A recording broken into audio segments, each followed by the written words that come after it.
গতকাল রাত থেকে রাত দিন নিউজ নামীয় একটি ভিডিওতে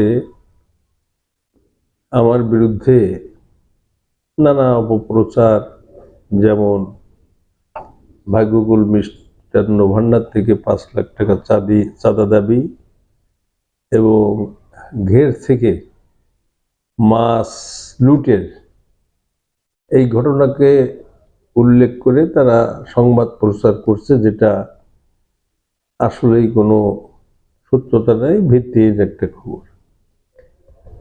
বিষয়টা আমি যতটুকু জানি যে ভাগ্যকুল মিষ্টান্ন ভান্ডার কতিপয় দুষ্কৃতিকারী অথবা দলীয় নাম না জানা ছেলেরা গত 5ই আগস্টের পরে 2 দিন পরে, সম্ভবত 7 তারিখে এটা বন্ধ করে দেয়। অভিযোগ হচ্ছে ওই ছেলে সরাসরি রাজনীতিতে জড়িত এবং আওয়ামী লীগের একজন ক্যাডার। তো বন্ধ করে দেওয়ার পরে যে মানে ওই ছেলে, আমরা একই পাড়ায় বসবাস করি, ওর মা সহ আরো 2-1জন আমার কাছে এই বিষয়টা এসে জানায়। জানানোর পরে আমি আমার যে সাথে থাকে যে ছেলেটা এপিএস আমার হারুনের মাধ্যমে ওই ছেলেটাকে আমি ঢাকায় নিয়ে আসি।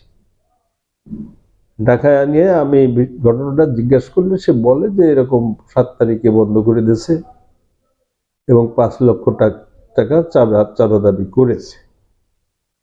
তখন আমি বাজারের অন্যান্য যুবদল, ছাত্রদল সহ আরো অনেকেরই ডেকে আমি এগুলো জিজ্ঞাসা করলে তারা এগুলো অস্বীকার করে এবং বলে যে না, আমরা জড়িত না।